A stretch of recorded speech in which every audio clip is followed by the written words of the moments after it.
Hi everyone. So the good news for the chi-square test for independence is that everyone has this test in their calculator. We use, remember when we talked about independence way back in chapter 2, 3? Oh my goodness, I can't even remember anymore. That seems like a really long time ago. But it was way back in the beginning when we started talking about independence. And then in chapter 12, we looked at probability formulas for independence. And now we have a test that will test for independence as a whole across all of the different categories from both variables. So notice that unlike the chi-square goodness of fit test, where we had one variable that we were comparing to a stated distribution, now we have two categorical variables, and we want to see if they're independent from each other. So on this one, it says, are students' post-graduation plans independent of the college they graduate from within the same university? So these are the observed counts from a certain university. And we want to know if these two variables, the college they graduated from, and then their plans afterwards, if they are independent. So the first thing we need to do, that's kind of a little bit tricky, but everybody needs to do this, we need to get this table into a matrix. So you're going to put all of this into a matrix, and you do not have to know how to work with matrices in order to do this. But we're going to go to matrix, which is right here. So we're going to go to second, and then this x to the -1, which will give us the matrix button. We're going to arrow over to edit and choose A. This matrix is a size 3 by 4 because it has 3 rows and 4 columns. And then we're going to enter the observed data. So again, I'm going to go stat, matrix, arrow over to the edit. And then this is a 3 by 4. If you accidentally put 4 by 3, you're going to know right away because it's just going to give you the wrong type of matrix, and then you can go back and fix it. So if you ever can't remember which order they go in, which happens to me all the time, again, you can just fix it. And then you're going to go into each one and enter the numbers, and you can just do 209, enter, 198, enter, and the arrow it'll arrow across. And you just fill in all of that information. So that's getting the information into your calculator. From there, we have the hypotheses. The hypotheses for the chi-square test for independence. The null hypothesis is always that the two variables are independent, and the alternative is that they are not. You just have to write out the variables, basically. So then you're going to go to the chi-square test, not the GOF test. It'll just say chi-square test.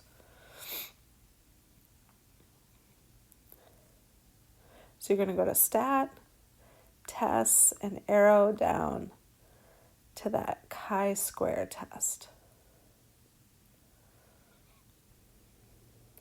Right here, the observed is going to be that matrix A that you just entered. The expected is matrix B, and I know you didn't put anything in matrix B, which is good. You shouldn't. You only want to put in the counts, what was observed, into matrix A. Matrix B is going to auto-populate. And then we're going to hit calculate.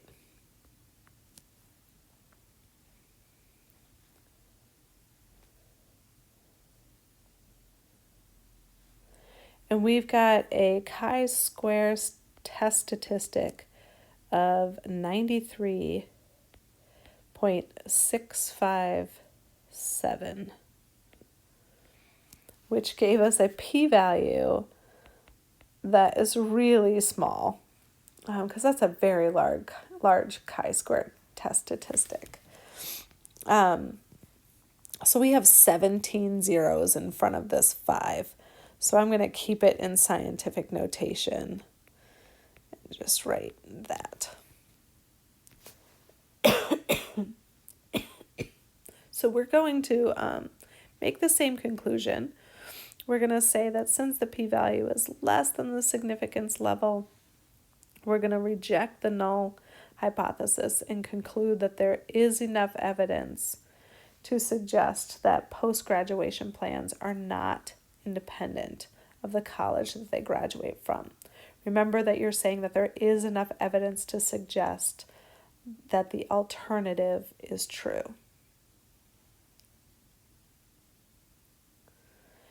So there's one more thing that we like to talk about with the chi-square test for independence. And, other than entering that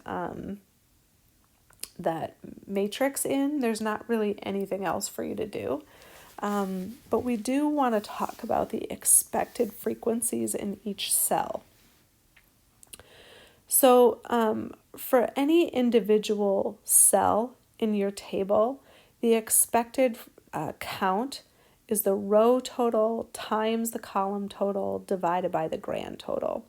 So I give a little example here. So for this space right here, and notice I filled in all the totals here, the row total is 466. So when I add across that row, I get 466.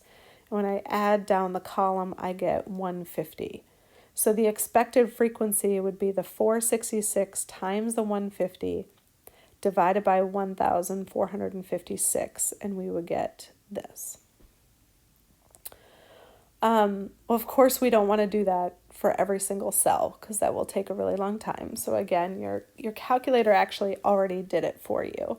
So remember when I said that you shouldn't ever touch matrix B, and it's because your calculator will automatically calculate the expected values and enter them into matrix B. So if you're asked for all the expected values in a problem, you can just read matrix B. I'm going to show you how to do that. So you're going to go to second matrix and go down to B and hit enter and enter again. And then notice that you can arrow over. When you do that, you get the matrix of expected counts. Again, they're written as decimals. These are expected values, so don't round them too much. I rounded here to 2 decimal places. But you can see that we got the same value up here as we did right here, that kind of corresponding cell. So why do we look at the expected values? Why would we be asked to say what these are? And the reason is that we want to make sure that we're checking that expected value condition. So the conditions and assumptions for the chi-square test are the same as the chi-square test for goodness of fit. So we want to make sure that all the values in the cells are counts. And we're typically going to say that it's safe to assume that the counts in each cell are independent. And the reason we look at the expected values is so that we can make sure that all the expected values are at least 5, which looking at our matrix B here, they are. So we can say that that condition is met. All right, that's the chi-square test for independence. It goes really fast.